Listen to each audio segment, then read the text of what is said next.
Chapter 124. The Needle.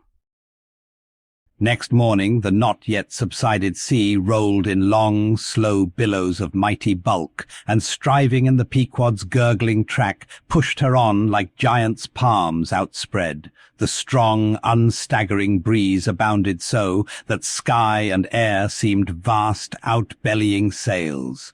The whole world boomed before the wind. Muffled in the full morning light, the invisible sun was only known by the spread intensity of his place, where his bayonet rays moved on in stacks. Emblazonings, as of crowned Babylonian kings and queens, reigned over everything.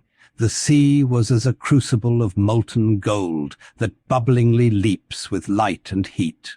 Long, maintaining an enchanted silence, Ahab stood apart, and every time the teetering ship loweringly pitched down her bowsprit, he turned to eye the bright sun's rays produced ahead. And when she profoundly settled by the stern, he turned behind and saw the sun's rearward place, and how the same yellow rays were blending with his undeviating wake. Ha, ha, my ship! Thou mightest well be taken now for the sea-chariot of the sun. Ho, ho! All ye nations before my prow, I bring the sun to ye. Yoke on the further billows. Hallo, a tandem, I drive the sea. But suddenly reined back by some counterthought, he hurried towards the helm, huskily demanding how the ship was heading. "East, southeast, sir," said the frightened steersman, Thou liest. smiting him with his clenched fist. Heading east at this hour in the morning and the sun astern? Upon this every soul was confounded, for the phenomenon just then observed by Ahab had unaccountably escaped everyone else, but its very blinding palpableness must have been the cause. Thrusting his head halfway into the binnacle, Ahab caught one glimpse of the compasses. His uplifted arm slowly fell. For a moment he almost seemed to stagger.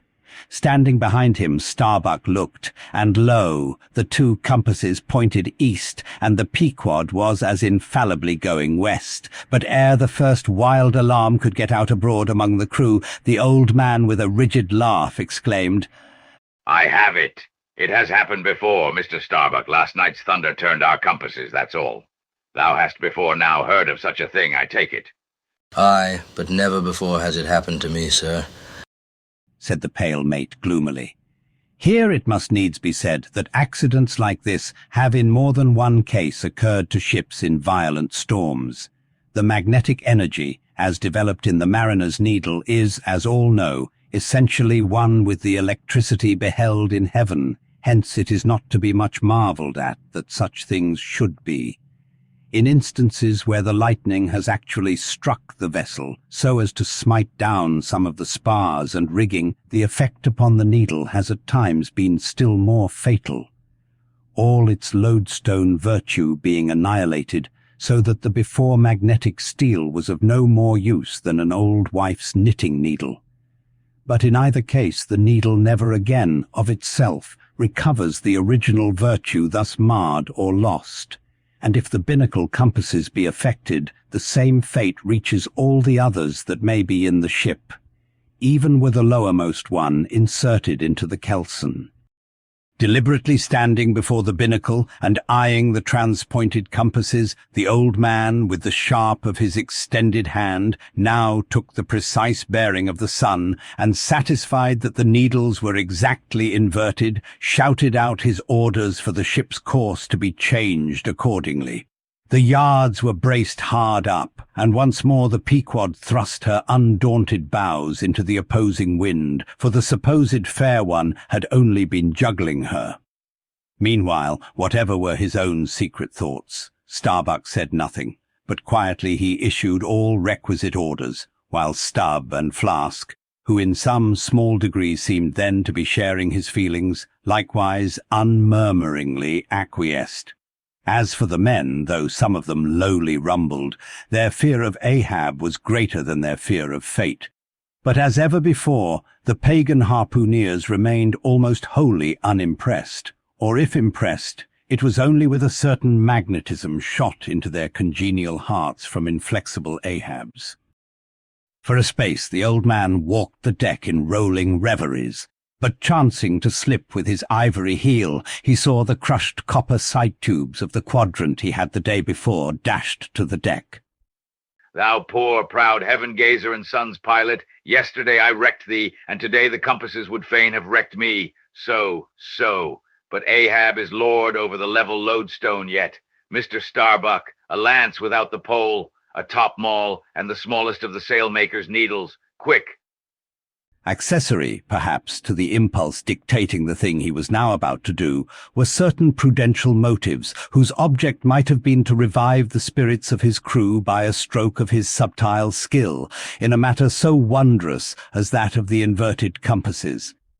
Besides, the old man well knew that to steer by transpointed needles, though clumsily practicable, was not a thing to be passed over by superstitious sailors without some shudderings and evil portents. Men, said he, steadily turning upon the crew as the mate handed him the things he had demanded. my men, the thunder turned old Ahab's needles, but out of this bit of steel Ahab can make one of his own that will point as true as any. Abashed glances of servile wonder were exchanged by the sailors as this was said, and with fascinated eyes they awaited whatever magic might follow. But Starbuck looked away. With a blow from the topmaul, Ahab knocked off the steel head of the lance, and then handing to the mate the long iron rod remaining, bade him hold it upright without its touching the deck. Then, with the maul, after repeatedly smiting the upper end of this iron rod, he placed the blunted needle endwise on the top of it, and less strongly hammered that, several times, the mate still holding the rod as before. Then, going through some small, strange motions with it, whether indispensable to the magnetizing of the steel, or merely intended to augment the oar of the crew, is uncertain. He called for linen thread, and moving to the binnacle, slipped out the two reversed needles there, and horizontally suspended the sail needle by its middle over one of the compass cards.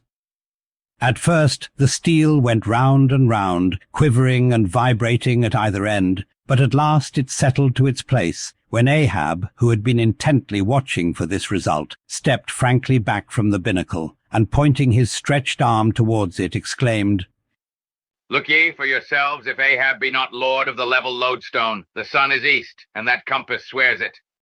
One after another they peered in, for nothing but their own eyes could persuade such ignorance as theirs, and one after another they slunk away. In his fiery eyes of scorn and triumph you then saw Ahab in all his fatal pride.